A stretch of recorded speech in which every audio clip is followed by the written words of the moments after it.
मी श्याम पाटील. आपण बघत आहात लेवा जगत न्यूज. लेवा जगत न्यूज मध्ये आपले स्वागत आहे. लेवा जगत न्यूज खास रिपोर्ट. सावदा, तालुका रावेर. खानदेशातील वडताल धाम म्हणून प्रसिद्ध असलेल्या सावदा येथील 111 वर्षे जुनी श्री स्वामीनारायण मंदिरात दरवर्षीप्रमाणे यंदाही भाद्रपद महिन्यात भागवत कथा सप्ताहाचे आयोजन करण्यात आले. गेल्या 50 वर्षांपासून ही परंपरा अखंडित सुरू आहे. दिनांक 1 सप्टेंबर रोजी शास्त्री स्वामी अनंतप्रकाश दासजी यांच्या वाणीने भागवत कथेची सुरुवात झाली होती. त्याचा भव्य समारोप सोमवार दिनांक 8 सप्टेंबर रोजी सकाळी झाला. यावेळी कोठारीस शास्त्री स्वयंप्रकाश दासजी, शास्त्री राजेंद्र प्रकाश दासजी, धर्मप्रकाश दासजी, धर्मकिशोर दासजी, विश्वप्रकाश दासजी आदी संतगण तसेच सोमवारगिरी मठाचे महंत कृष्णगिरी महाराज उपस्थित होते. मार्गदर्शन करताना कृष्णगिरी महाराज म्हणाले की आपल्या धर्मातील सर्व ग्रंथांनी योग्य शिकवण दिली आहे, मात्र आजची पिढी चुकीच्या दिशेने जात असल्याची उदाहरणे आपल्याला दिसतात. आत्ताच झालेल्या गणेशोत्सवात धार्मिक उत्सवासाठी गोळा करण्यात आलेला निधी तरुण कोणत्या उपयोगात आणतायत यावर विचार झाला पाहिजे. धर्मरक्षणासाठी ह्या प्रवृत्ती टाळल्या पाहिजेत असे त्यांनी प्रतिपादन केले. यावेळी संतगणांनी मंदिराचे ऐतिहासिक व आध्यात्मिक महत्त्व अधोरेखित केले. हरिकृष्ण महाराज व राधाकृष्ण देव यांचे साक्षात वासस्थान सावदान मंदिरात असून गेल्या 5 दशकांपासून येथे भागवत कथा श्रवणाची परंपरा सुरू आहे. हे सावदा नगरीचे मोठे भाग्य आहे असे त्यांनी सांगितले. संध्याकाळी 6 वाजता महाआरतीनंतर श्रीमद भागवत ग्रंथाची भव्य दिंडी शहरातील प्रमुख मार्गावरून काढण्यात आली. भक्तिरसात भजन, जयघोष आणि रंगीबेरंगी रांगोळ्यांनी वातावरण भारावून गेले. रथावर श्रीमद भागवत ग्रंथ तसेच कथावाचक संतगण विराजमान होते. चौकाचौकात भाविकांनी स्वागत करून मोठ्या श्रद्धेने सहभाग नोंदवला. या भव्य सोहळ्यात परिसरातील हजारो भाविकांनी हजेरी लावून आध्यात्मिक लाभ घेतला. अधिक अपडेटसाठी पाहत रहा लेवा जगत न्यूज.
माया लगा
लेवा जगत यूट्यूब चॅनलमध्ये आपलं स्वागत आहे.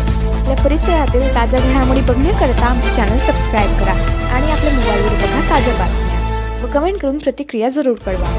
बघत रहा लेवा जगत. धन्यवाद.